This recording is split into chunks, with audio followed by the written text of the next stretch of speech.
something.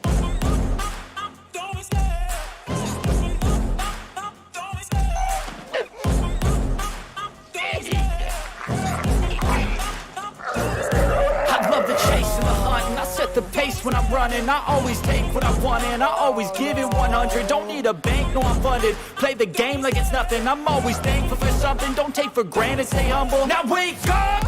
It's time to look at the enemy. Look in the mirror if he is no friend to me. It's not working out, maybe it's the chemistry. It's time to break up so I can make a better me. Better believe in your mind, cause it's everything.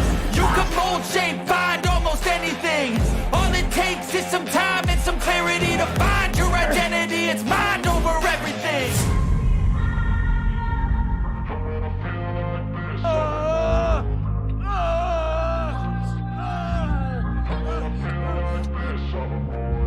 And when I feel like this, I'm immortal. When I feel like this, I'm immortal. When I feel like this, I'm immortal. When I feel like this, I'm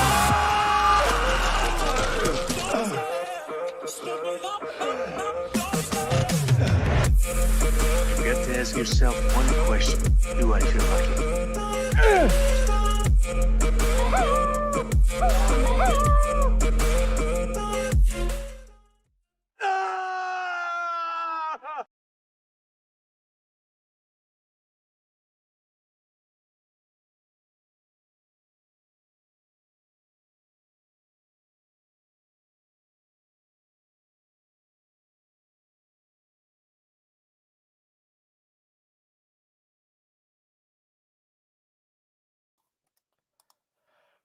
Welcome, one and all, to the 151st episode of Toxic Tuesday. How are you all doing?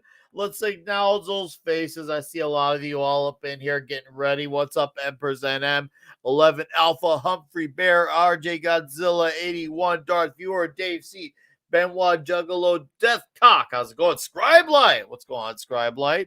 Vince Womack, Jonathan Conroy, Darth Viewer, Demon Martin. Oh, wow. Mr. Tickle Truck is here, too. I haven't seen him here in a while, too. Sweet. Welcome back, sir.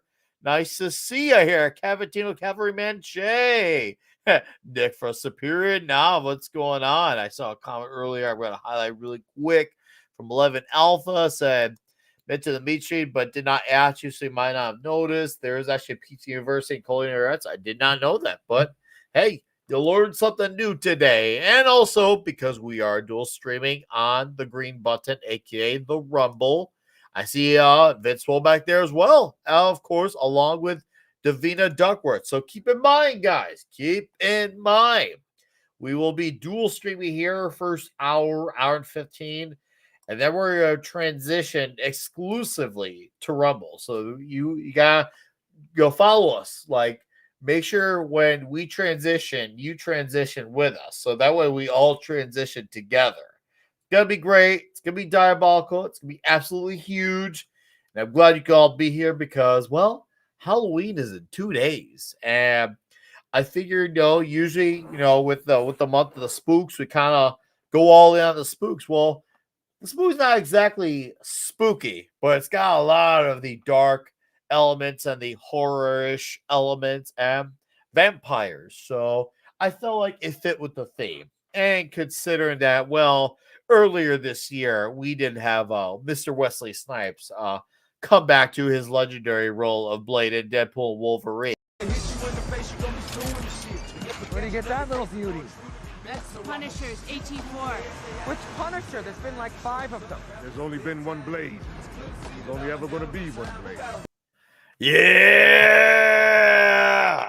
And it is the fact of life. What's up? So, Cosmic Vader 2, Gonzalo Borgali. Yes, there's only going to ever be one Blade. And that's just how it is. I know some people are like, what the TV show? What TV show? Well, I'm gonna be that guy and say, what TV show? What TV show? Okay, I'm gonna post this also since, as I mentioned earlier, we got the dual stream going on, but you guys can have this link saved for when we transition exclusively over right here for when we go the second hour there. Blade has the best interest. Yeah, that's a great soundtrack. I agree. Yeah, I'm excited to talk about this movie. Obviously, on Toxic Tuesday, we have already covered our share of Mr. One, Wesley Snipes, Demolition Man, White Men Can't Jump, and now finally the Daywalker, Blade. It feels awesome to finally cover more territory from this absolute legend. And a dude who still seems like to this very day, all around just a cool ass dude. I mean, do you agree with me? That 70s rock fan? Oh, Does Wesley Snipes be like one of the real ones? Oh God, yeah, definitely. He's a top man, and that clip from Deadpool and Wolverine is the baddest, most badass is this clip. Can't even say that too late. Most badass clip. It's just awesome, and he's right. There will only ever be one Blade. It really is the perfect line in that movie. Like it really is the perfect line for him to say. You really don't get better than that. That's what we need. That's why we've been missing that in movies recently. That's the moment we need. Yeah. Wesley Snipes. I mean, we're so fortunate we had to have a man of his talent, his stature. When he goes into something, he absolutely gives it his all, and he shows you once again he's absolute leading man material, and he's still got it to this very day. But aside from all that, how are you doing, sir? I haven't seen much in the last week outside of Comics Division streams. Pretty good, yeah. I think we haven't forsaken each other, Nick. We have seen each other. We have, but not enough. Not enough. Bonded, joined at the hip. Oh, I like that. No, I'm doing good, mate. How are you?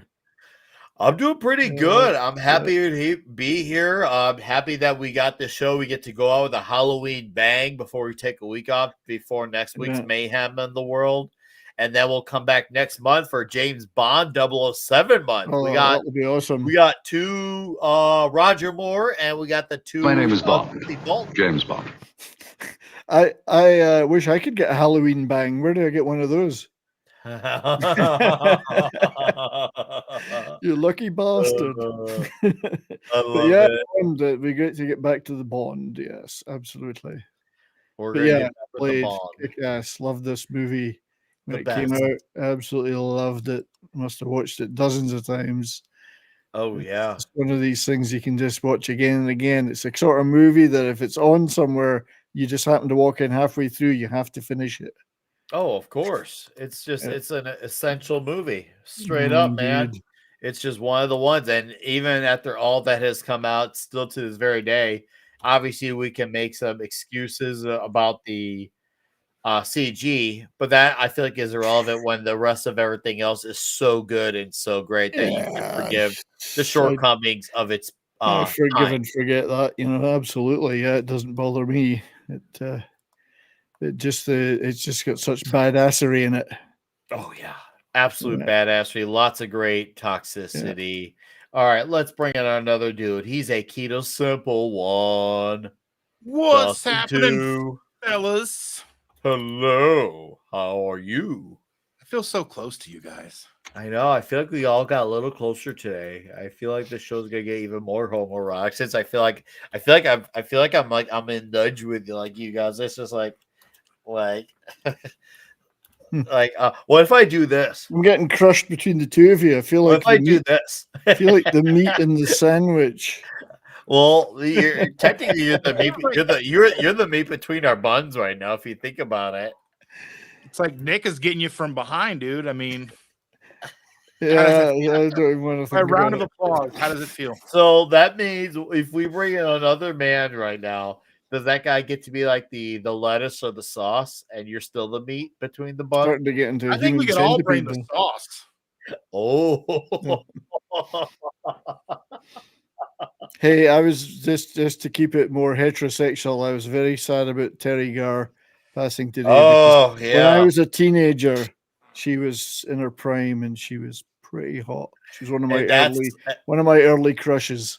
Terry Garr. Rest in peace, Terry Garr. Yes. So, we're going to do whatever it takes to homoeroticize the show for you tonight. That's the last heterosexual moment we're going to have. That's your last moment of straightness for this show, because other than that, this show's really not really allowed to be normal. It's not fair for the show. It's not fair to our audience of almost 40 here. Thank you, by the way. And, of course, we got 10 on Rumble, too. Retrobate. Yeah. Wasting no time. I love it. A lot of them. Reprobates. So let's bring in just another red shirt, and he can be. Oh, hold on, no, we're gonna 4-way. There we go. Hey. Oh yeah, this is a movie I watched years ago. Watched it again today, and I'm just reminded what a badass Wesley Snipes was in this, and how much Chris Christopherson was channeling his inner Sam Elliott in this movie. Oh yeah, this was over the top for a guy that I always knew as a singer. To be playing the sidekick, to Blade was like they picked who? Oh, this will be interesting, and then I loved it, and he's fantastic in this. Grizzled, I think he defined grizzled. By the way, Chris Christopherson, because he did pass recently. So yeah, he did. What a star! I do know, and I don't want to make about politics, but I do think it's relevant. He was apparently really good buddies with Mr. RFK. Apparently, they went back a bit, so that's cool. So I definitely know Mr. RFK was definitely devastated with the loss of this legend, and the dude was definitely in, once again, like Wesley, he was in a lot of stuff that we grew up with, and was a real one too. Chris Christopherson was absolutely excellent. He was the cream of the crop, as they say. He was the whole package. He was. Oh, yes. Well, and all the ladies enjoyed it, apparently. Speaking of packages and all the ladies enjoying it, and we'll decide what part of the part of the bun or the burger sandwich that he is. Oh, no. The screen had to do that. Oh, I don't like that. Tom's the mayonnaise in the sandwich. Oh, hold up. There's hope. I don't think we're a sandwich. If we were trans women, we could be lesbians, so we could be a lasagna. Oh, it's funny that I had lasagna layers. It's funny I had lasagna. I'm trying to be layers. Trying to be layers of burger. I had lasagna for lunch. Oh, there you go. We're obviously, and it does look very vaginal. We've cycled. Our cycles have merged, Tom. I think so. I think I'm one too many now. I've exposed and exploded everything. Exploded, huh? Okay. We need the splooge. We need the splooge sound effect for that one. Here we go. That's it. Oh, James. Weird. Tom's got the best ones. He's got the largest collection. I think everyone else's stream. Everybody else's stream deck is this size. Tom's is about this size. I gotta get 600 buttons on it. I gotta get Stream Deck, and I will add a bunch of clips like Tom does. I will definitely take influence and nice one. Follow suit, because I see that stuff. Mine's just a little guy. Tom's got a big black one. You've got a white one, Dustin. No, it's just a little black one. You want to know a fun fact today? I ate and drank BBC. I ate a big black chocolate bar, and I drank big black coffee. Yeah, but Tom, a little black one is still 7.5 inches long. And with that, I'm going into hiding, and I'm becoming a vampire. So don't kill me, Blade. Don't kill me, Blade. Dead and loving it.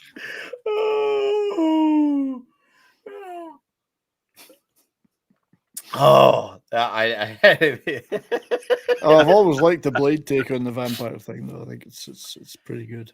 Well, since Mark isn't here yet, we're gonna slip on in, and when Mark comes in here, he can just slide right in, because I think he's still working up to the last moment. Yeah, last minute, Mark. No way. Mark shows up right when I'm like, we'll just get on talking about it. And he pulls up right on in here. Mark. The polls had closed, but Mark's come in after with a whole bunch of clips we didn't expect.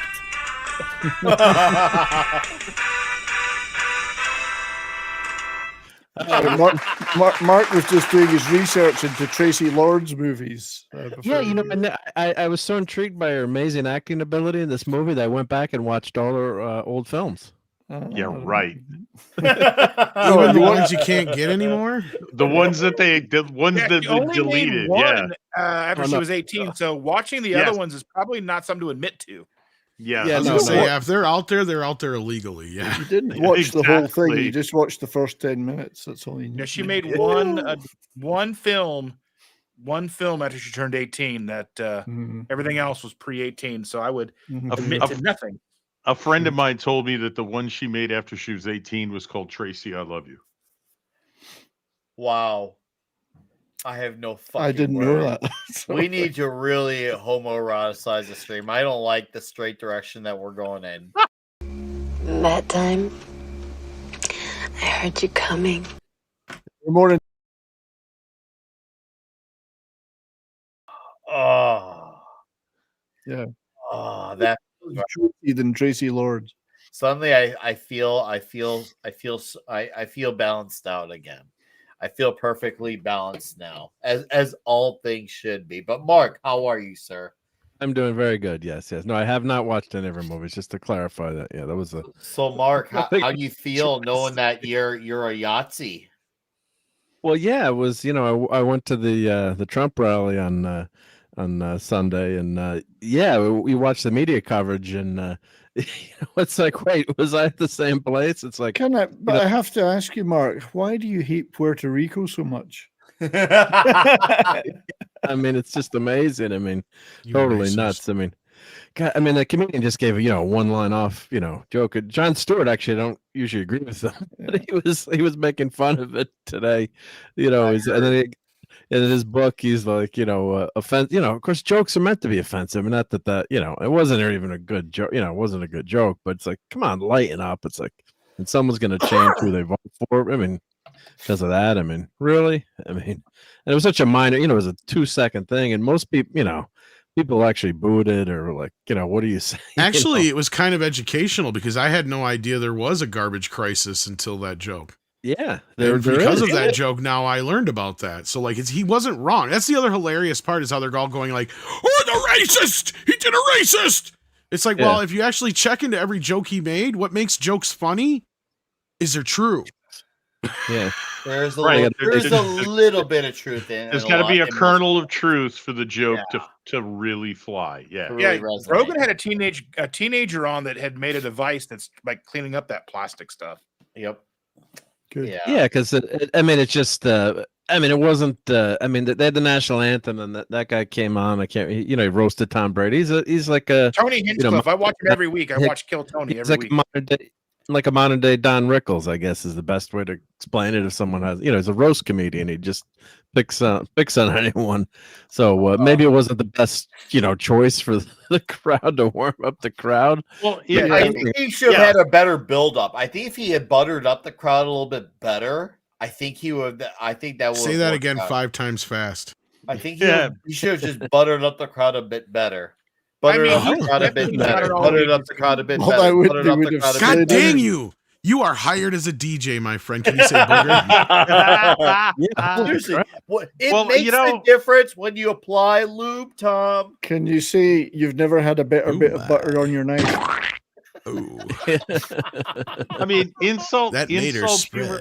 Insult humor is hard to do well. Modern roasts. I'm a fan of the old roasts, the Dean Martin and the Friars Club. Yeah. Modern roasts usually get the guest of honor to get up and absolutely try and slay everybody that just came up before them because they're pissed. The whole point of a roast is not to piss off the person you're roasting. It's to make them laugh at stuff that, they go, "Oh, God, you got me with that one." Again, there's going to be a kernel of truth.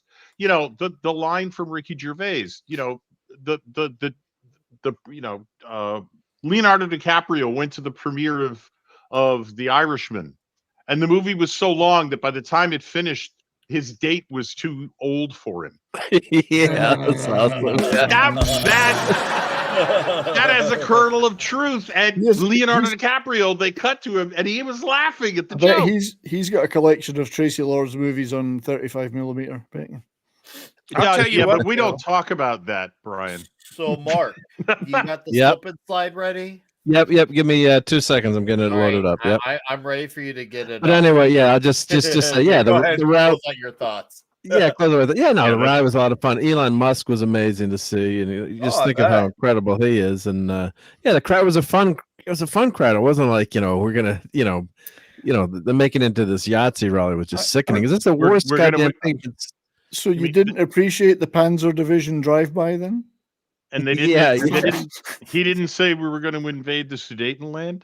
Yeah, he's actually talking about getting out of wars, so which is the crazy thing. Exactly. The world has gone upside down. You got the Republican talking about getting out of wars, and you got the Democrats for censorship and wanted to be involved everywhere. It's like the world has gone upside down. That's what one of the guys said. He's like, who would have thought I would have been here with Tulsi Gabbard, Elon Musk and Robert F. Kennedy Jr., quote unquote, Democrat heroes at one point, and now the world has gone has flipped upside down. But yeah, the Yahtzee stuff is just so insane because it loses the message too, and that's the worst thing you can say to people. And then they're looking at this like, oh well, they maybe a bad joke and bad taste about Puerto Rico, but to call someone a Nazi, I mean, that's them as fighting words. I mean, that's. I thought we were going to talk about evil. Blade.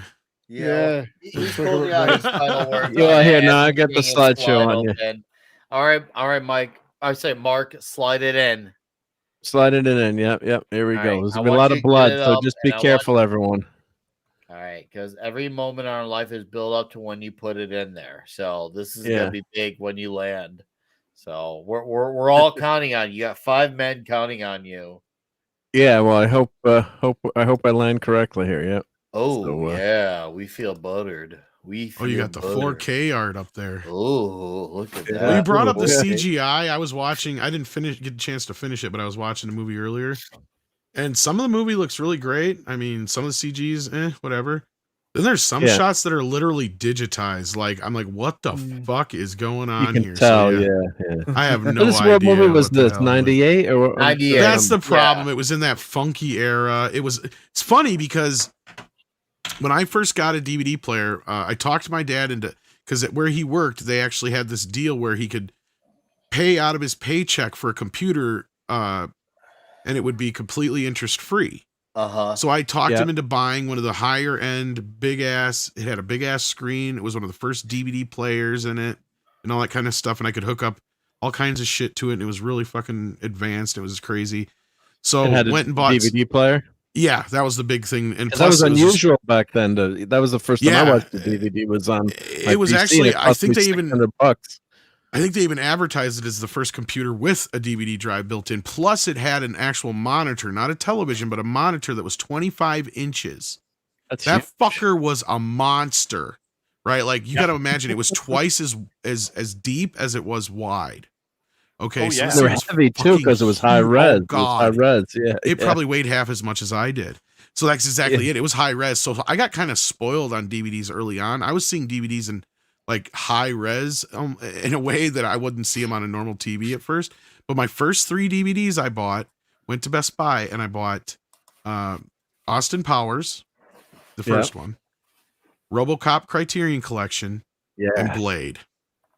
Nice. Yeah, when DVDs were hot and all on end, it was definitely one of the first DVDs I ever owned. Was this first? And it was packed to the fucking gills with special features. Oh my God! Yeah, I remember that the case, the original cases they did, where you had to open that thing on the side. Yeah, is that what it was called? Or the flap or whatever? Yeah, the flap. That's what it was. The flop. Whatever you want to call it. I remember. Well, it was a flop, all right, for Warner Brothers. They didn't stay with that for too long. They stuck with it for about 5 years, and they quit doing those covers.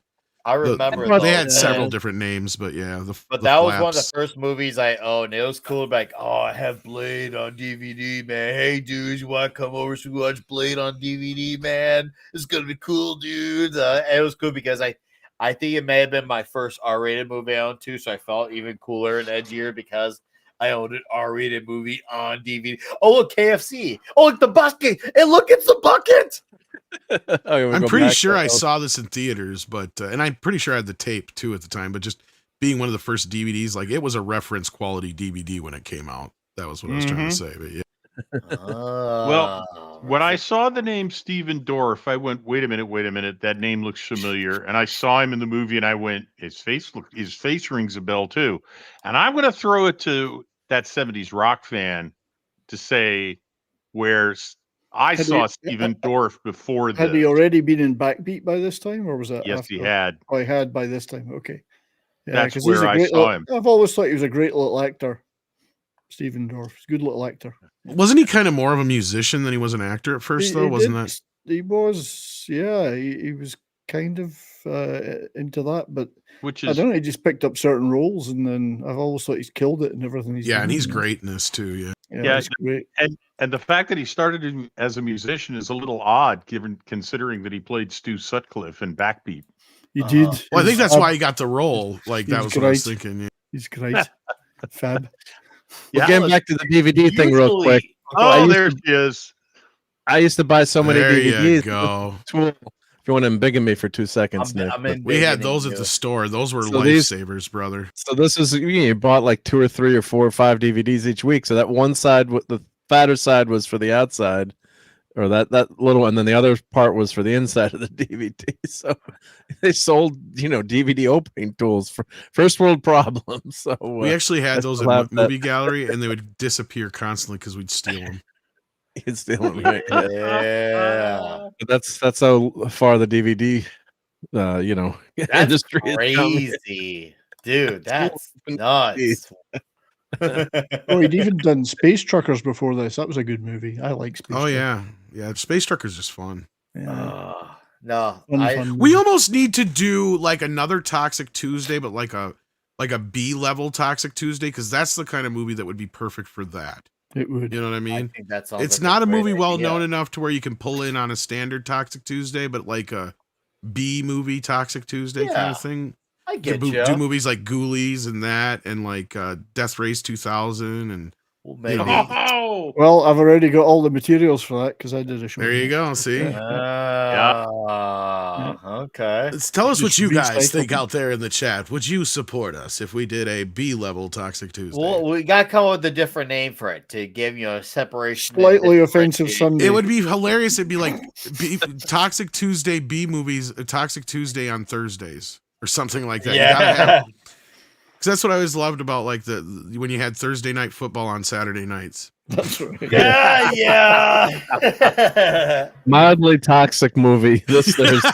Mildly toxic. Well, no, the movies Monday. are going to be probably more toxic. That's the beauty of it, right? Because when you get to the exploitation films and shit, those are. Go ahead. Sorry. So what really started the first memorable part of this movie for me was this opening at the club and how distinct the techno soundtrack is. Now, I've never been a fan of techno, but this sound was so distinct and memorable. Like, I could be like, it was one of those things where you could be anywhere and you knew right away that's from Blade. Even if obviously it came way before Blade, as far as I know.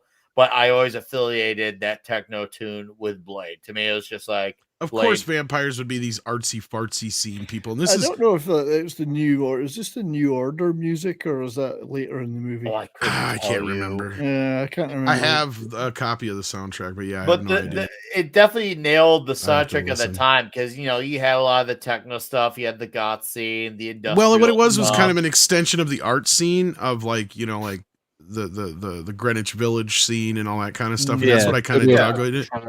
And it's funny because there is kind of a callback here to like this kind of group would be like, okay, this is the kind of guys that would hang out with like Andy Warhol back in the day, right? Yeah. So what's hilarious is you got Udo, what's his name? He plays like the head, like Frost, the head of the vampire guys or whatever. Deacon Frost. Yeah, and like he played Dracula in Andy Warhol's Dracula. Well, Dorf's Frost. I mean, it's Dragon. Or Frost. He's Frost. Dragon Dragon Eddie. And it's like, so I love that little connection there, and it kind of feels like this is like an extension of that group, like in New York. Like this, of course, would be that underground Greenwich Village type crew. Well, they used to have actual warehouse raves. They would just take it to the warehouse and go and set it up and do it.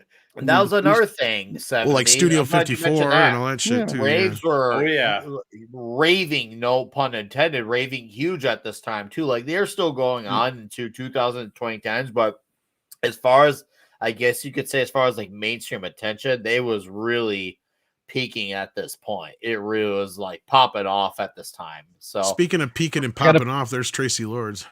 I got to point out something here. I think we do have the first lesbians in the first Marvel movie. Well, she is a lesbian. I don't know. I can't remember who her wife is, but does that mean Deacon Frost was the first emo character in a Marvel movie with his in real life, Tracy Lord went lesy at some point. I can't remember when, but yeah. No, but here these two are obviously going to have some fun tonight. Yeah. This whole sequence is Deacon Frost looks like he was in My Chemical Romance before My Chemical Romance is even a band. It's such a memorable sequence. This is great. Oh, and there's something. Oh, sorry to interrupt. I just want to mention this about Marv Wolfman and Gene Colan. Originally, the Marvel bastards didn't want to give them credit on the movie. Oh, and, I'm aware. I'm very well aware. Yeah. Yeah, but I'm sure Robert Shea didn't want to get fucking sued either. So, like, well, yeah, but you gotta. No, but yeah. There's you got to more give to them it that meets the eye. This movie, that's kind of the reason why, if you look at the gap between Blade and Blade 2, there's 4 years. It's because there was a lawsuit between Marv Wolfman and Marvel over the use of the character in this movie. And Marv Wolfman, I don't think he won, actually. I think he lost. He lost, yeah. Somehow he made amends with Marvel because he did go back to them a few years later for, some freelance work. But yeah, I can't believe Goyer made anything this good. I know, right? This is Goyer's like his one thing. For all he gets wrong on the concepts of characters like Captain America and Superman, he absolutely nailed it with Blade. And that's something. And the funny part is he nailed it so much that he was actually one of the saving graces of this movie, because apparently they're originally looking to do New Line was hoping to do like a spoof type of comedy on Blade, and you're thinking, what?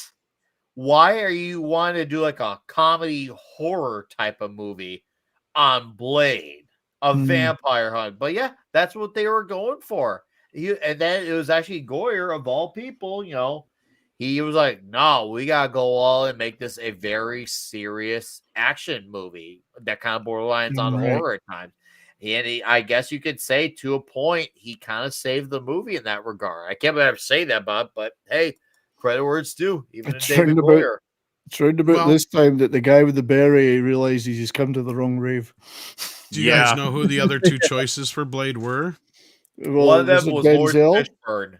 Was it Denzel? Yep, Denzel and Lawrence Fishburne. Yes. Denzel could have pulled it off. I think Denzel could have pulled it off, but I think both obviously Snipes. I think both of them could have. I think they're both good. I think they're both. Snipes has the right attitude. Yeah. I can't see Fishburne. I guess he could. I just don't. Yeah, I just can't. I think. I'd be concerned with Fishburne is his voice, because I like his voice, but I think his voice doesn't suit. Like he's got like more of like a smooth, like classier black man type of voice, whereas Wesley Snipes has the badass black man voice, and I feel like he's got that really nice voice. And how Snipes got involved with this, and they got a version of it here. I don't know if this is exactly accurate, but I remember. Well, he was originally wanting to do Black Panther. I was gonna say, yeah, he was involved with they were gonna make Black Panther for years. Like this was Black Panther is something that's been on the table for a long time, and then this just got kind of put in front of his face, and he's like, "Well, what the fuck is this?" Like.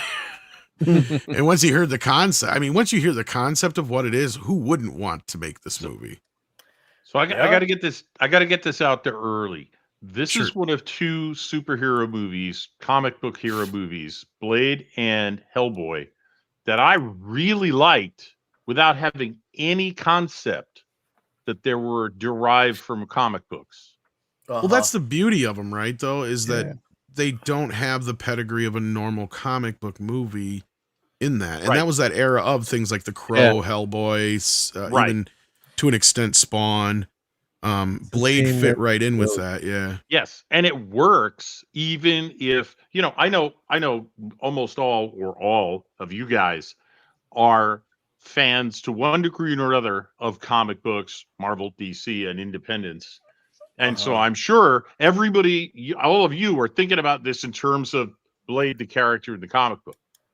I never I had. was at the You, time. oh, I because I was yeah, one of the few people who knew you- that. Because a lot of my friends barely did not aware of know. him, and I think Not many of my friends, and he was a very Yeah. he wasn't a very well known character. A lot of people just thought this was an original. I think movie. more people became aware of him because of the Spider-Man. Oh, there, yeah. RJ just brought it up in the chat as I was just about to bring it up because he showed up in the '90s animated series. Oh yeah. that was my gateway to Blade, and this is why this is important that this show gets brought, because not just because of that, but because also Whistler was brought into this movie because of the show, because he was actually an original character for Spider-Man the Animated Series. See, I didn't know that. That's something. Now you need a Now Tom Knows thing. I should send you that.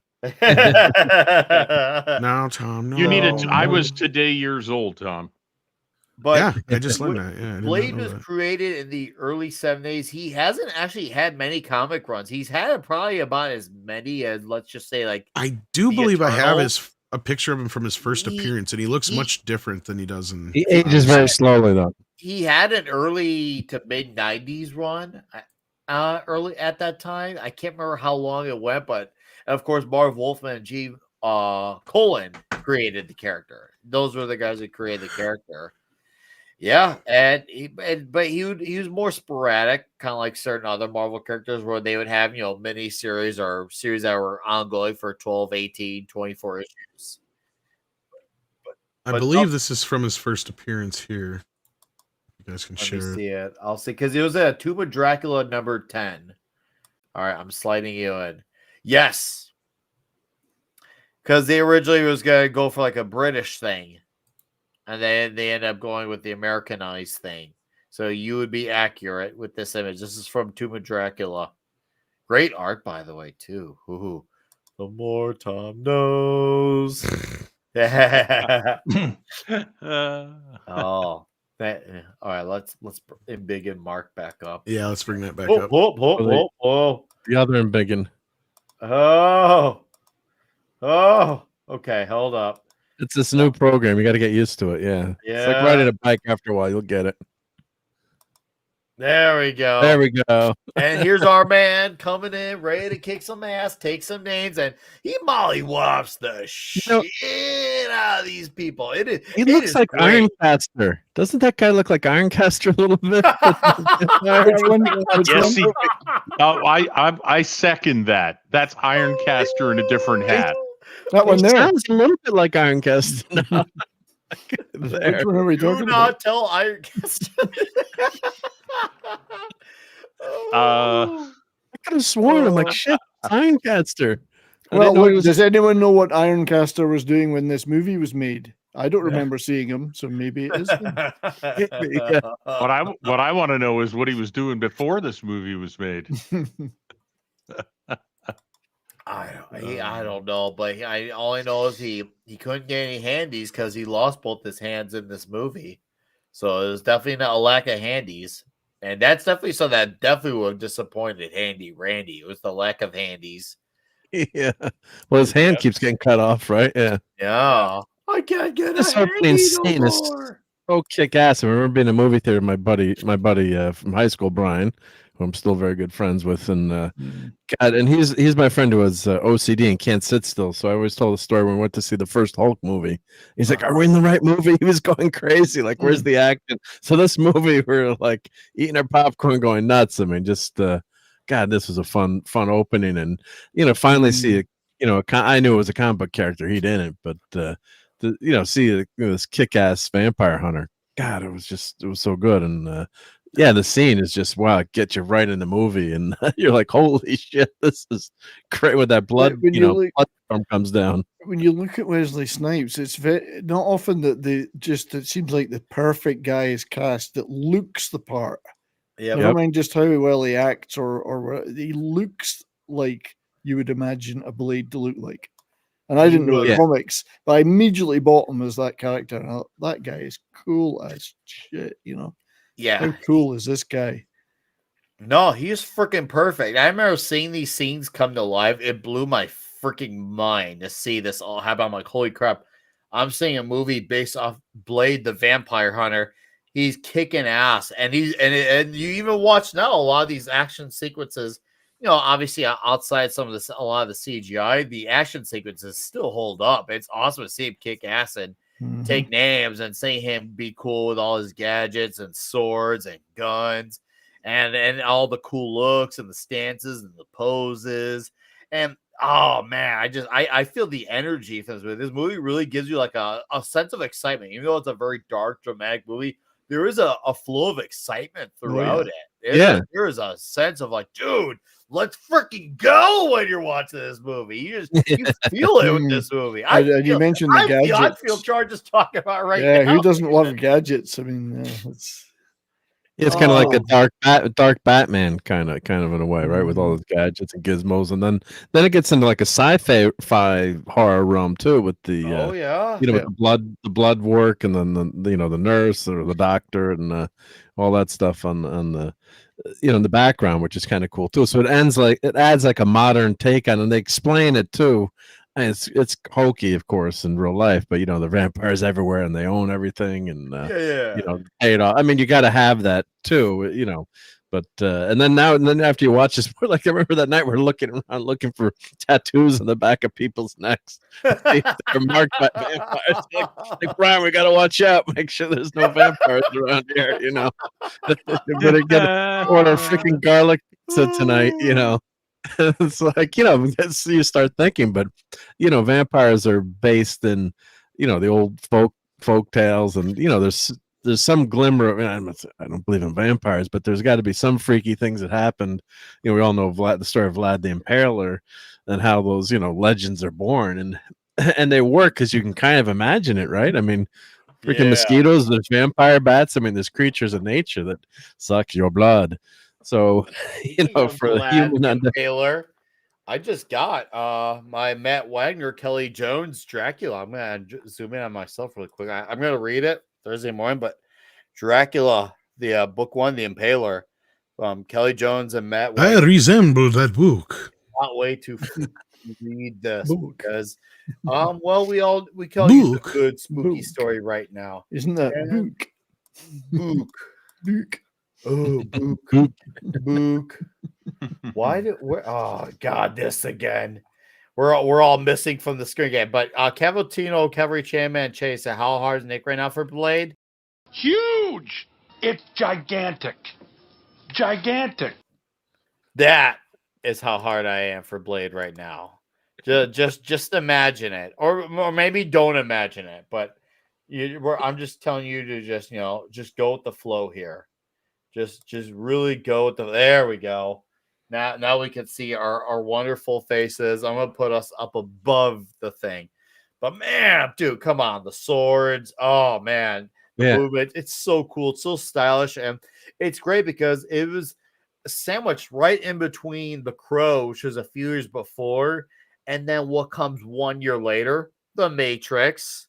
So there's definitely some stuff here that are like, wow, this movie is like the perfect, this is not the, neglected middle child. This is a beloved middle child because you had the dark black leather looks that obviously came from The Crow, but you also had a lot of these stylish action that this was kind of the style at the time too. We were getting into the techno era, like you were saying before too. And I mean, in movies it was also being adopted from kind of the anime style of sorts as well, which kind of led right into The Matrix and some of the other movies. The Underworld movie is another good example of that same kind of style that it adopted this kind of look. Is X-Men out before this or after? Right after. So we're like year or two before X-Men. Like this was one of the few movies in that era. Oh boy, you can really tell that wasn't Wesley Snipes there.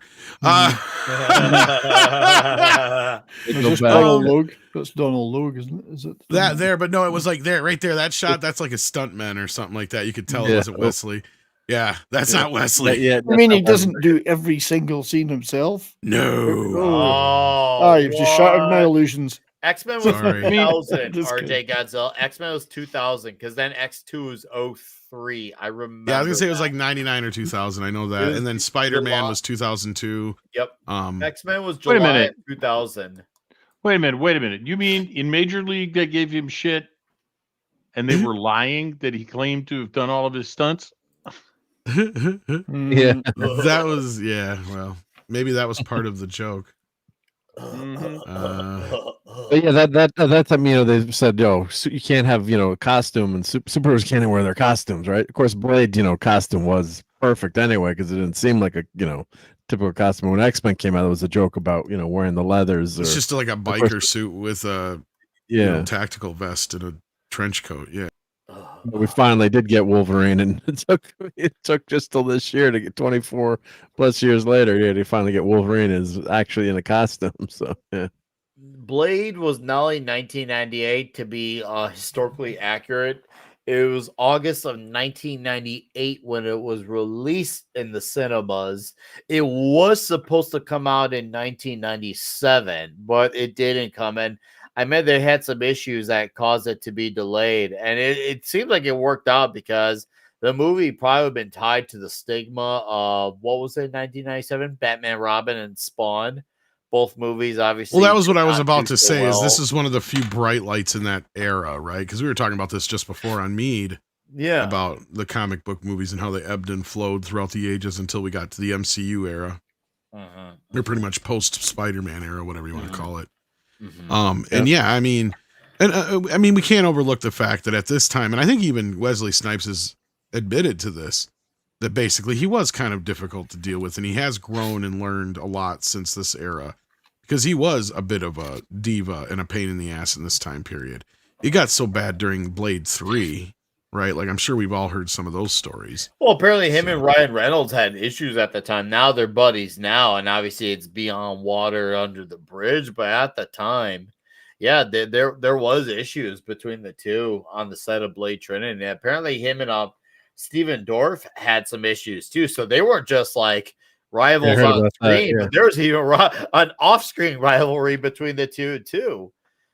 So Snipes' career was taking off too, so I think sometimes goes to your head. This is pretty much his peak, at this point. But it goes to your it's gotta go to your head. I mean, that's kind of what I was getting at with, like, when you brought up or was it you or Red Shooter brought up Major League 2, either way, but like that whole thing is like literally the Omar Epps version of him, is they are making fun of Wesley Snipes. Because at that point he decided he was too good for that shit. He was a big action star now. He bragged about always doing his own stunts and stuff, which he really didn't, right? I mean, he became this very pompous, braggadocious, full of himself action star in that period. And at this point, all guy, right? The movie.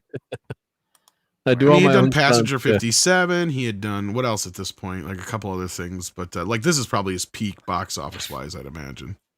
Yeah. As far as with him in the leading role, I think it was definitely as far as him being in the main role. Because obviously, he usually was like, usually had little roles where he was like, within the top two. But this is one of his few where he was the star of the movie. Because obviously, when we think of White Man Can't Jump, that was him and Woody Harrelson. That's right. Yeah, that was his other big one. And Murder obviously, Demolition Man was him and Stallone. Whereas the Blade trilogy, that was his thing. That was like, this is Wesley Snipes' thing right here. That creature. Okay, now for all the crap Donald Logue, about the shoddy CG, that guy who looks like the Birds Crisp guy, that good. Looks awesome and like scary. That's practical, like, bro, that is freaking awesome. That looks like someone who actually is burnt and is running around trying to. Well, this was kind of a breakout for Donald Logue too. I mean, this is one of his first big roles beyond just You mean henchman number 3? Oh yeah, basically. Oh, that's good. Oh, I hope he shows up tonight. He reminds me a lot of kind of like Paul Rubens' character in Buffy the Vampire Slayer in this movie, because he's like that vampire that keeps having bad shit happen to him. But he won't die. He just won't fucking die. That's the thing. Is watching. It's like super anticlimactic. Oh, shit. I mean, he's running around with an arm, and he's burnt to a crisp, and he's right. Demolition. If anything should have helped inflate, it should have been Demolition Man. I mean, you saw a world that practically more or less became the future. That should have been the moment of humbling, like, okay, maybe I should try to kickstart what could be the future. Let's let's dial it back here a little bit. Nope. This shot feels like the Matrix definitely stole. Yeah. Oh, dude, there's a few shots I feel like the Matrix definitely was like, bro. Even though the when you look at the release calendar, I think it's only like 6 or 7 months off. I think Matrix was either March or April of 1999. It was March or April. Something like that.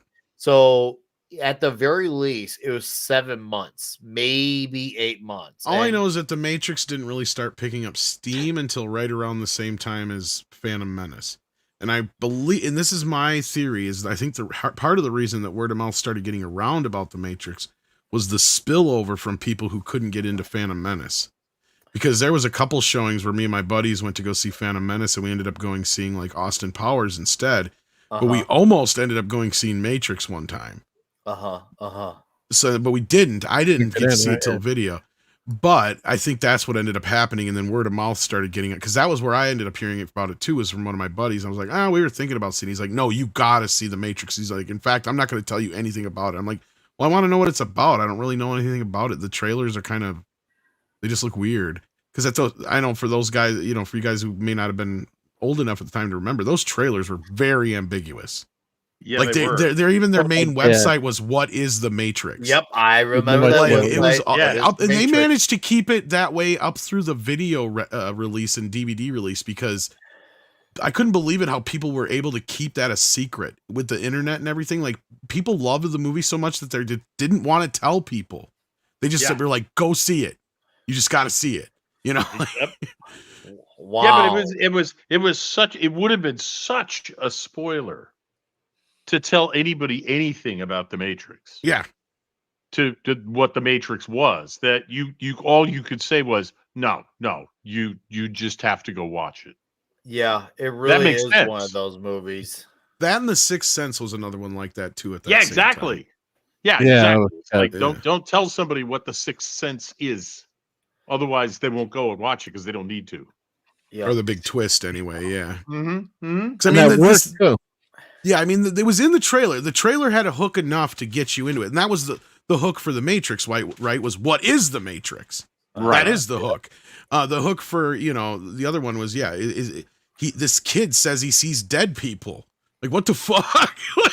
Yeah. And of course, when you watch the movie knowing the secret now, it works, but not nearly as well. I mean, not as well, no. So you guys, all the gentlemen that are here with us, did you guys see The Crying Game? Did you guys ever go see that movie? That was another one of that period too. Yeah, that was a good one to pull. Oh God, I'm. Well, I was just going to tell you guys the story about how I was forced to see The Crying Game. Yeah, I was going to say you have a story about that. Yeah. Night to see The Crying Game, and then I told my wife, I'm like, Maureen, you owe me. You have to watch a Clint Eastwood movie with me. So, Mark, did anything about that movie stand out for you? Yeah, something did stand out. Large. He knows all there is to know about The Crying Game. I never watched it, but I just for the. Was it like a Dolph Lundgren wee wee or something?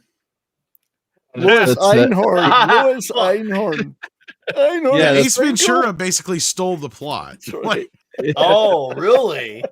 Yeah. Go watch it, Nick. Why don't you go watch it after the show? But that's why they have the song, and he's like, "Wait a minute, Einhorn is Finkel. Finkel is Einhorn. Finkel is Einhorn. Einhorn is a man. Oh my! Your gun is pressing into me."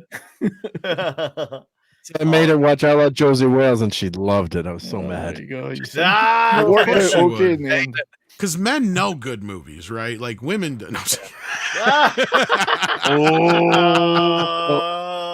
fighting words. I get enough messages already about how much of a woman hater I am. I gotta watch what I say. Most people don't get it. I'm just joking. Right? What about the other half? I'm sure the Davina Duckwoods of the world know Tom Connors better than that.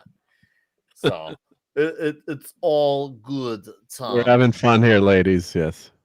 So you're assuming their genders now? God. I did assume their gender. Yes, I did. Yeah, because any ladies were insulted. No, but I mean, if anything, talk about David Goyer writing this movie. It just shows you how easy it is to make this fucking movie, or how to make a movie like this. It's like, how hard is it? to make a fucking Blade movie. Right. But we don't know what to we're do. in a day it's and like age. it reminds me of a Friday the 13th movie. It's like, how hard is it? Literally, all you got to do is get a bunch of teenagers together in the woods and hack them up. That's it. To be fair, Tom, most of the people they wanted to do it had to learn to write first. I know. Well, Blade's the same way. You just have him run around hacking up vampires. Give him a hook, right? Like that's why I love the second one. Is you have the hook of him fighting with the other vampires because there's that other version of vampires, right? That at least feed use on AI. vampires. AI probably writes some better shit than somebody would be looking at. You know what I mean? Like, just let them. Just do it. Yeah. Oh. Wait a minute. What's Carol from The Walking Dead doing in this movie?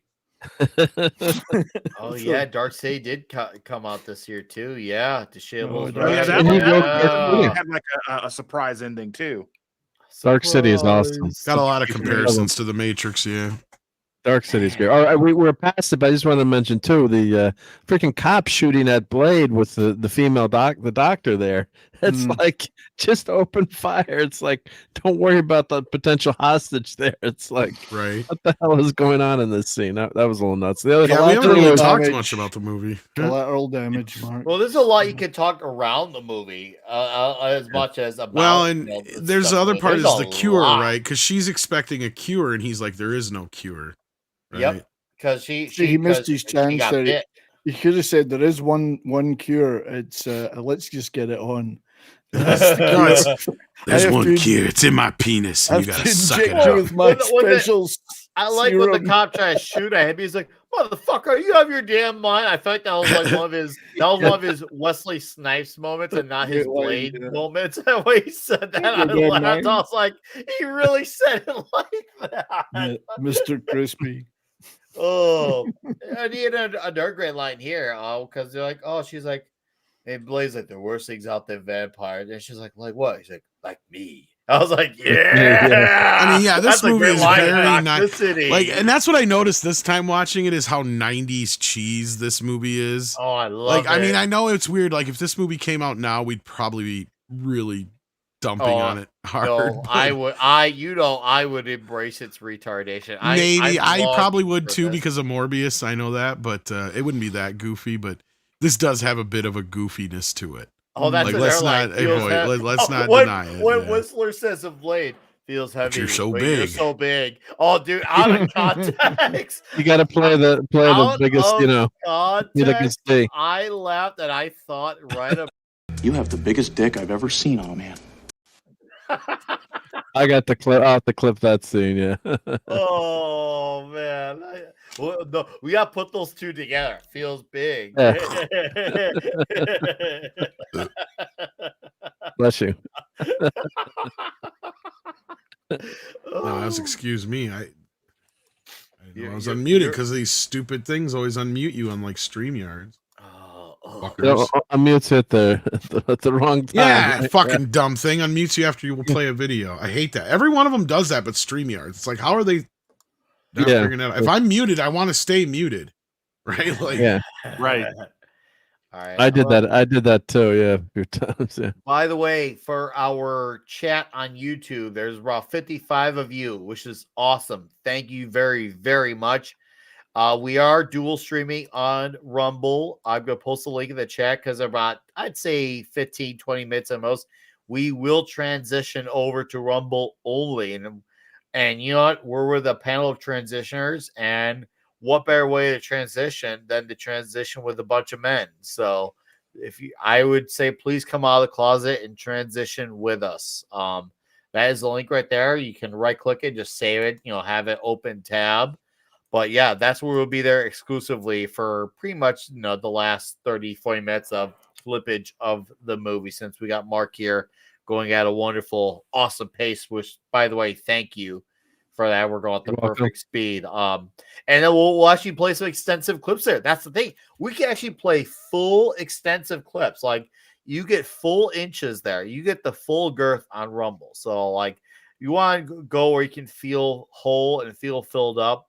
Rumble is a place where you can do that. So, look at that internet, guys. I love that 90s style graphics. Yeah, man. I'm trying to imagine Deacon Frost like, damn it, I can't connect. Someone does. That's a pretty fancy setup he's got there for 1998. Y'all don't know. Y'all don't know. Huh. That's some top of the line shit. He upgraded from Windows 3.11 to Windows 95, I think. Yeah. Yeah, he's got the whole shebang right there. Youngins don't realize how. Yeah, when there was You video, should see how that motherfucker plays Doom. Their video conference in there. I'm like, holy shit! You can't get that video conferencing to work. I mean, it's like nigh. It was like nigh impossible back then to get anything to work. So. You do it. I was like, bro, that's a creep. I'm surprised we didn't see anything of those characters for the rest of the movie. I was like, wow, we didn't actually follow up with those two because they felt like people who were gonna attack, even though they're clearly, part of the nightlife. I was like, bro, but man, this cop here, dude, he just looks like a creep. Yep. Oh man, yeah, familiar. Blade showed his ass up. That's for sure. Use me as bait. Get over it. No, that's a great toxic line. That is a great toxic line. Yeah, I know, because that's such a typical thing for these movies, and you always got the guy or whoever always got to look. I know you're upset. I know, blah, blah, yeah. He's just like, get over it, bitch.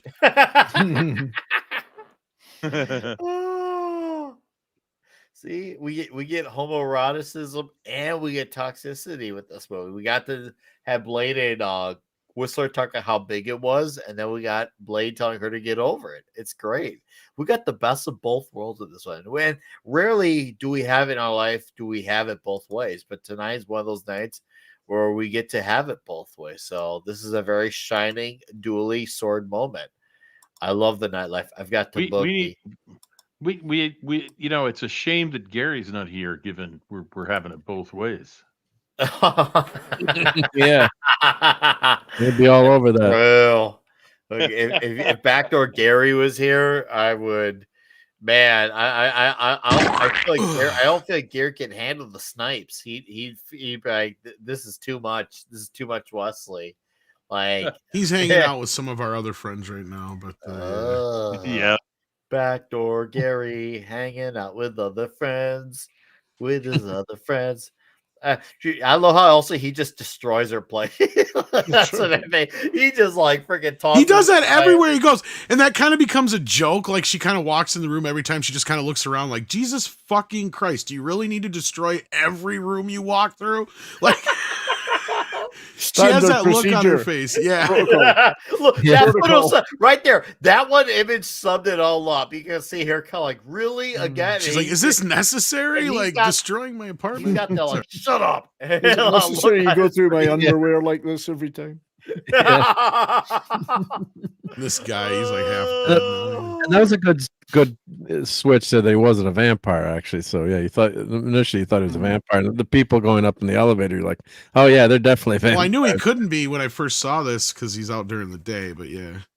Yeah, you're thinking that, yeah, and she's thinking. It was a neat way of introducing the concept of familiars to into the movie, though, by having him explain that because she can't kill him. Yeah, or she kills him. Yeah. So it's a nice little piece of writing there. It's a blood bank. It's got period blood, and they always deliver. They always. You say it's a blood bank? It's a period piece? Yeah, I say it's a blood bank. Period blood.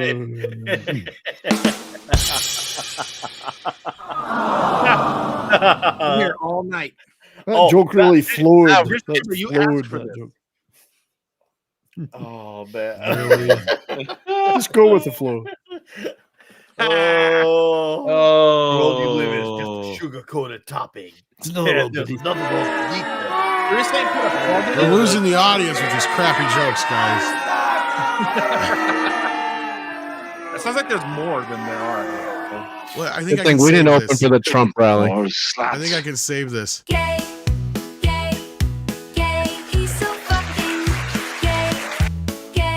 They like the gay stuff. Well, it's what they expect. When they give their time, they come to the show. I think we saved the show. They want to know they're getting lots of men. Barbecue, huh? He's gonna blow him away. I knew it. Away. His ribs got well done, whether he liked him that way or not. Barbecued. Hell yeah. So anyway, gets back to the movie. No, this is cool because he uses the, he follows him off to the blood bank place here, or whatever you call it. Yeah, everyone's a Jackson vampire. and Blade team up, dude. The amount I of gotta ask a testosterone question in that movie, I think dudes like. I mean, had they made this movie back in the 70s or 80s, I mean, who else but Carl Weathers could have played Blade? Maybe Billy D. Williams, but no. Steve James. I would look. Well, yeah, James Brown might have been able to. Steve Jackson Blade crossover. I would look like Randy Marsh at the end of the South Park episode at California Way, if you know what I'm talking about. That is kind of sad. During the 70s exploitation era, there probably is more choices than there was in the Probably. Yeah. Do you think this other girl is a vampire or no? Because he was saying the whore was a vampire, but I mean they're just munching on people out in the streets and no one notices. I think that's what it's showing is that because so now as an observer, now that we're aware that the world is kind of have this underground vampire world to it, I think they're just trying to show us that they're all around every day and we don't realize it yet. Yeah, which is kind of very foreshadowing of the type of world that we have today. And because she's like, isn't that just a little much? And he's like, they've got their claws in everything: politics, finance, real estate. They already own half of the city or something along those lines, city or downtown. He's basically just saying like they basically control the way this city works. They got everyone in their pocket. So I'm like, wow, that sounds like today with politics. Does that mean we're doing vampires now? But Nick, I did hear recently that New York City is now so crime-ridden that even the vampires won't go there now. Yeah, they all moved to Santa Clara. Blade and Shaft would require a lot of baby oil. They don't do Diddy shows. No, back in the day, Richard Roundtree would have been a great Blade. Oh yeah, as well. Yeah. That's what I was saying. Is we could sit here all day and probably name blaxploitation actors that could have pulled this off. But once you get to the 80s or 90s, I agree with you guys. Yeah, Denzel would have been fine. Some of these other guys would have been fine that we mentioned. But really, I mean, the person who made this character so much who he is and why I don't think you can kind of replace him yet. And why the line is so brilliant in Deadpool and Wolverine. Y'all know where I'm going with this. There is only one Blade, and there's only ever gonna be one Blade. That's right. It's almost like he set a curse on the Blade movie being worked on simultaneously at the time. He says you were already going through problems and production hell, but now I'm gonna solidify it to permanence with that line. It's just now you're done. This is the final blow. And shortly, 2 months, 3 months after that movie came out, now it's been indefinitely. So it's just it's done. Get the writing right. I kept hearing that there was. That wasn't the only thing they could get right. That they blew through a few directors, blew through several writers. Yeah, then with the writers, they all had radically different stories. One had a period piece, which sounds probably the least worst of the bunch. But there's another one where I think Blade was the fourth lead, and the rest was 3 daughters. 6, yeah. I mean, there's some really out there ones. I'm ugh. Yeah, he wasn't even the lead of the movie. It was kind of Mad Max, in the Furiosa movie. The movie should have been called Furiosa. I mean, to be fair, I believe after the 2 years of hard work, they had a title, Blade. So that they had done some work. Wow, what a So they hadn't lost everything. They had the title. Well, they managed to make the production hell that was Blade 3 not look so bad. Yeah. Yeah, I'm the one person that likes Blade. I'm the one person that likes that movie. I like that. I mean, I know some people who do, and I mean, I have not watched it since it first came out. I mean, I could probably watch it now and probably be like, oh, it wasn't as bad as I remember. I betcha. But I mean, you guys got to remember when that movie came out, that movie was a fucking disappointment and a half. It was so bad, especially after part 2. Yeah, everyone hated Blade 3. Everyone, it was just. I gotta rewatch Blade Trinity. I've not seen it since I saw it opening day in theaters. I remember being like, "Wow, that was kind of underwhelming." I didn't hate it. Well, it was kind of the beginning of this "we need a team" shit. Oh, Nick. yeah. I remember that aspect to it. It's not that I didn't Mad Ryan Reynolds was in it. Yeah, I mean, it's not that I didn't like Ryan, and I think the other part was that we weren't so mad that he was in it. It was mad just why is he not playing Deadpool? Because I remember that's when everybody was like, he's basically playing not Deadpool. Through the whole movie, we all said that. We're all like, he's basically Deadpool, but he's not Deadpool. Right? Yep. Why not just have him be Deadpool? Because he wasn't. I can't remember the name of his character, but I know most people were. Hannibal. Yeah, it's he's nothing like the character in the comic or whatever from what people were saying at the time. I remember it was because he's acting like fucking Deadpool. I didn't mind Jessica Biel being in the movie. I have to say she was all right too, but it was this whole why does he need a fucking team thing? The DVD did come with a nice little comic inside it though. I don't know if I still got mine or not. This is with the DVD of Blade. Oh, hold on, I'm zooming in on you, 70s. I'm gonna embiggen you. This was. I think I might still have that. I don't know if I do or not. Oh, hold on. Okay. Jimmy Palmiotti, Justin Gray, and Amanda Connor. Okay, I have to seek it out just mature content. Is that that's like a mini comic that came inside the case of the movie? Yeah, hey, it's Freddy. Hey, Freddy. Yeah. Oh, wow. It was inside the case. Yeah. Dude, old ads on comics used to be so much better than the in-house ads. Well, that's because this came with the DVD, so of course it's going to have all the new lines. No, but even if you to buy even if you to buy comics that came with the movies, the ads are still better. So there's a collection of movies for you. Well, look at that though. Look at the back cover, that awesome ad for the Blade 1 and 2 discs there. Yeah. I mean, even now that looks badass. You can't even get decent fucking anything on any that's selling me the movie right there. It's a nice little package. Yeah, Blade Trinity. Oh yeah, that's the same one I got, but I don't know if I have the comic. Package in your hand, 70s. I know I used to, but well, no. What was that under the DVD, widescreen, full screen? What was the version that you had that came with? This is the extreme version. The unrated one. New Line Platinum Series Extreme version. The final hunt begins. Ooh, that sounds big. Okay. I got that for $1. Okay. Who did you fuck? What? I said I fucked an old whore. Did I? Sorry. I mean, you want that Blade DVD? I got it for $1 in a thrift store. So I hadn't had it in Mama how much you want. Blade Trinity is. Go ahead. I used to have it on VHS, I think, back in the day, but I got this one recently. Yeah, Blade Trinity is about to say, "Hey, look, we got Ryan Reynolds, Jessica Biel, Triple H all together." Mm-hmm. It's like, bro. I had to watch Titanic on VHS. I saw. You had to watch both VHS. Two VHS. That kind of 2 movies or one. Oh, Tom.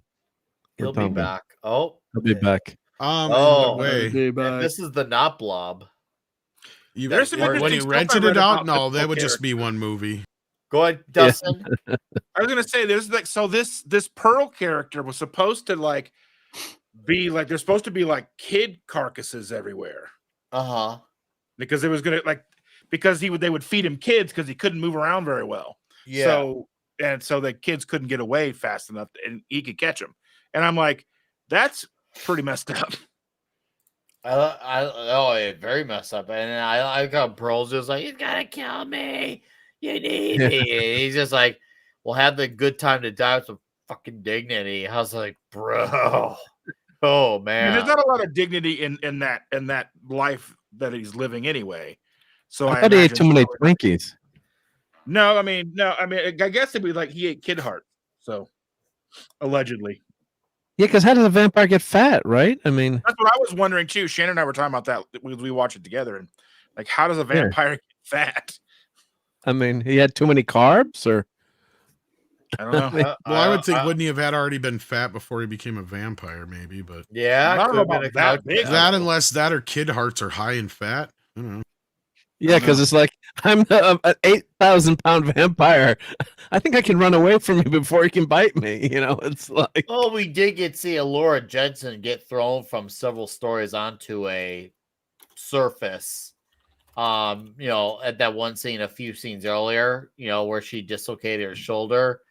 I mean, that is definitely not a surface that I feel like some human beings would have a little bit of a worse outcome. But guys, He was already turning into a vampire, maybe. Tom has to pull out, and Oh no. Just when I thought it was safe to close the book on Wicked. I gotta go do some. That's a gift that keeps on giving for It your channel, is. though. I mean, I don't know if her pussy's green or not, but it's definitely making the green for us right now. So I can't. Something else happened? Well, you'll find out in our next video. So yeah. Watch the next video. Okay, yeah. It's something news from the poster controversy. The ongoing saga of Wicked. So right, sorry to pull out, guys. But enjoy the rest of the show. Take care. It was satisfying while you were in here with us. Good luck, Tom. Thanks. Yeah. Thanks, guys. We may have one less man here physically, but his presence and his fulfillings will always still be with us spiritually. So Tom is still always here, and that will be the last of him we see on here until next month. Because, and I mean, not next month, like November, but December, because he's never been a Bond guy. And we'll be having Bond month. So that's going to be great. I can't wait to return to 007, but our boy here is, I remember when he was about to encounter the little girl. I had no idea she was going to do a bunch of crazy, like, martial arts moves. I was like, bro, what? I thought maybe she, like, go, like, vampire, try to bite him. But not try to be like, oh, hey, look, I could fight too. Like, I was like, bro, this little midget could fight. I mean, I know she's not 600 years old. 600 years old. Plenty of time to study martial arts, right? True, yeah. So she's well versed at this point. But man, I was like, fuck. No, this movie has armed and packed to the gills with lots of great action scenes. You watch it, I'm like, man. And there's a wide range of different fights because you get the sword fights, you get the gun fights, you get the martial arts fights, you get the fist action. So if you think about this movie, not only Black Leash was diverse for that, but it's also diverse in its action. And also it kind of blended two genres together too. I mean, fuck, we had more genuine representation of diversity in the 90s than we do now. It's all in here. Yes. In every way, whether it's you want to look at it on a demographic level or in terms of the genres and the ideas and the execution of the ideas, this movie, like, it kind of, I wouldn't say it's a full blender of ideas, but it's definitely kind of teetering on the edge a bit, but it doesn't feel like it's blended. It just does it so smoothly and, well, almost effortlessly, because obviously doing this type of stuff and making it still feel like an organized movie is a lot of work, but man, it sure makes it look easy, even though it probably wasn't.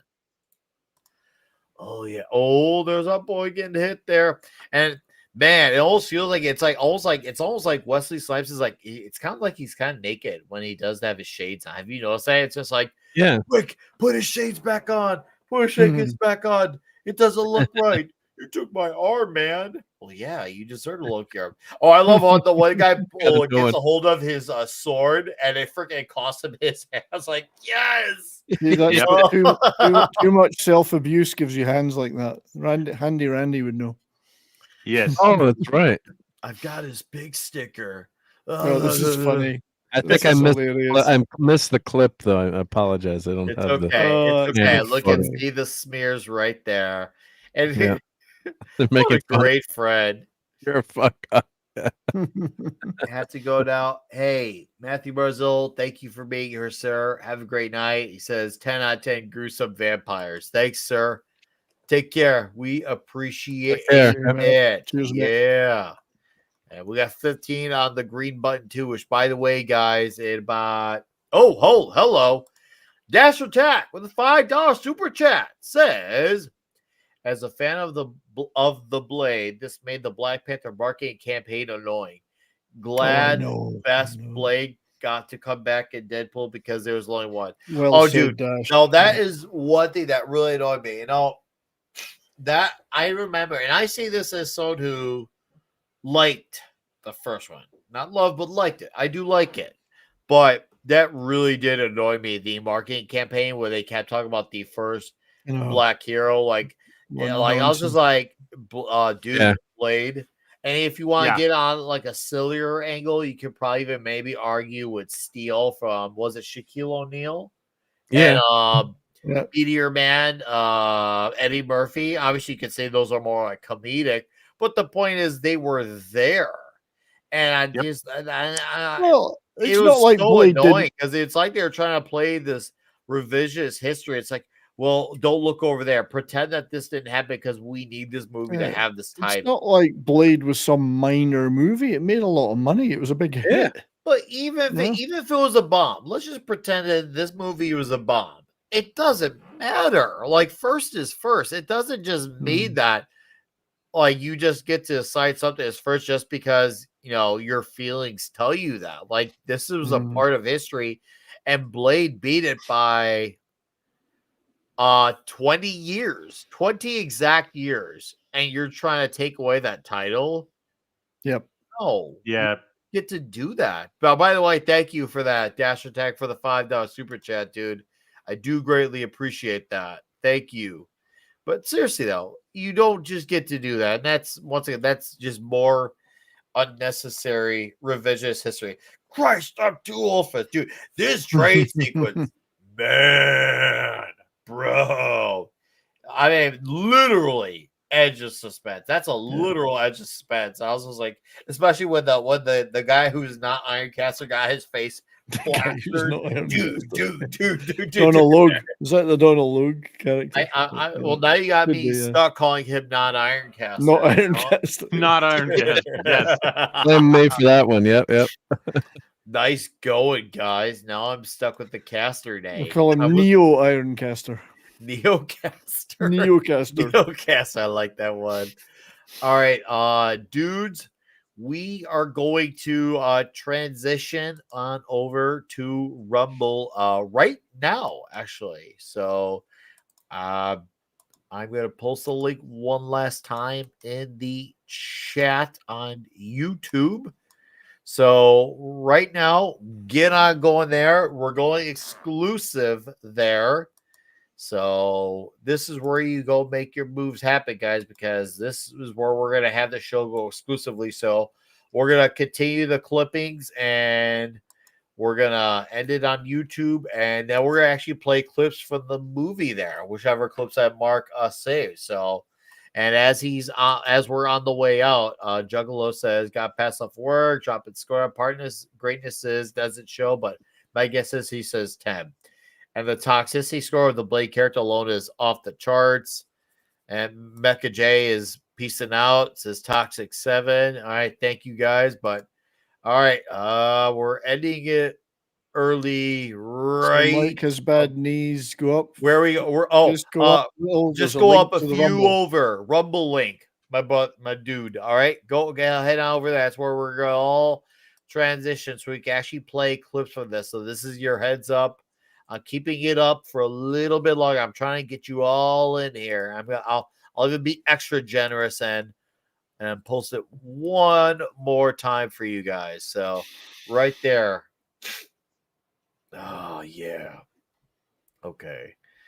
All right. We're gonna do a quick 10 out of 10 Iron Casters from Soul Assassin.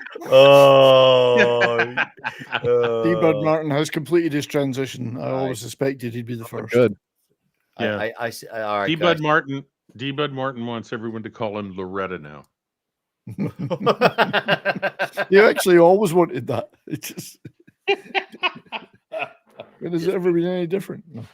No, okay. I haven't seen 2 and Trinity in a while, but I can't remember how Whistler was in the sequels. Yeah, I couldn't remember that either.